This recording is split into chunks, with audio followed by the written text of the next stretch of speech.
Is it just me, or does Paul give you the creeps? The past couple episodes that he's been speaking, he's just like a total skis bag. Maths Australia, Monday the 5th of May, episode 37. It's time for final vows, and Beth isn't having any of it. She's like, bitch, you've wasted enough of my time, I'm returning my dress, get to fuck. Jackie's personality 17 of 24 decided to tell Ryan that she asked her date for his number, even though she was on live the other day and she was saying, oh, I only asked him for his number in case he had any questions about shooting or in case he had any questions about where he was in town. Sure thing, Jackie.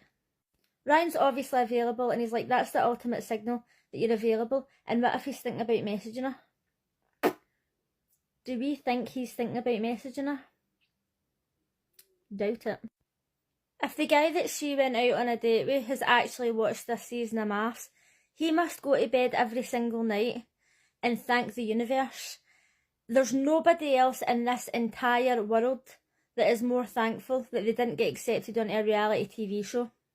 Karina and Paul were having a chat before they left the apartments, and he is just a total skis bag.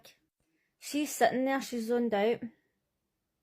Obviously she's hurting, but she's also like, she's left the building at this point. And he's like, oh, I think I'm getting through to her. I made her smile a wee bit because she was being polite. Keep in mind that I don't even like Karina, but she can do it much better than that. Once he left, Karina watched the wedding video, and I kind of felt like they should have watched it together, but at this point it's not going to make much of a difference. Dave and Jamie watched their wedding video together, and it was like a whole cute situation, but it was showing you Jamie's sister. I don't really like Jamie's sister. I don't agree with one thing that she says. The fact that she's like, oh, if you've not got love now, you're never going to have it. They've known each other for 3 months. If I was going out with somebody for 3 months and their brother or sister was like, oh, if you don't love them, or if you don't want to marry them, if you don't want to have babies with them now, it's never going to happen, I'd be like, ah, calm the fuck down. Calm the fuck down. Like, I get that they've been living in this situation, they've been living together, they've been seeing each other all the time, and like your relationship would progress faster, but they all just need to chill. Like, Beth's dad was just too intense. I'd have been out of there. When it came time for their final vows, I didn't really know what to expect because we had already seen a clip of Jamie saying like, oh, I told you I loved you and you didn't feel the same back or whatever else. You know how they like to edit it to make you think that something's going to happen. But their vows were really nice. I felt like he was being really genuine, and then we were just really waiting to see what Jamie was going to say. And the way she wrote it, it was as if, right, I'm going to leave.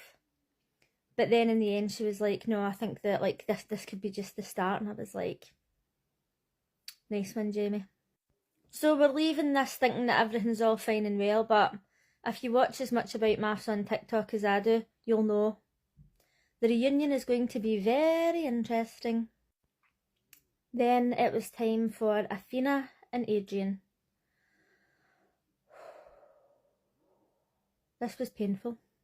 Her sister seems to be the only one with a brain.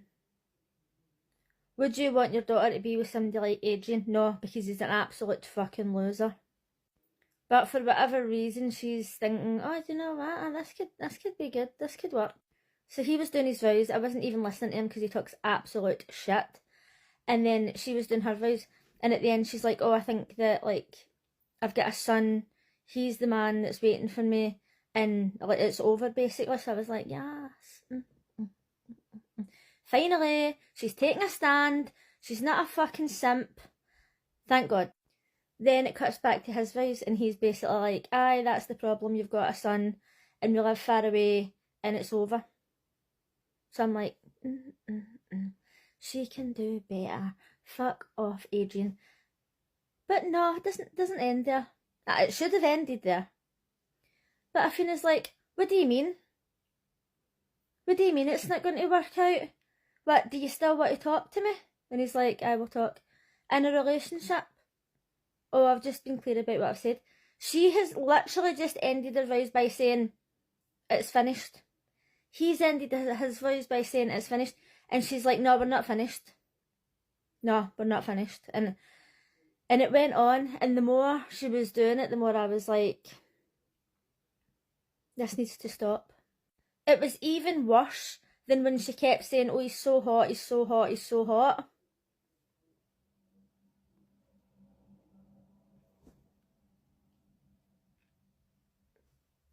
I'm speechless.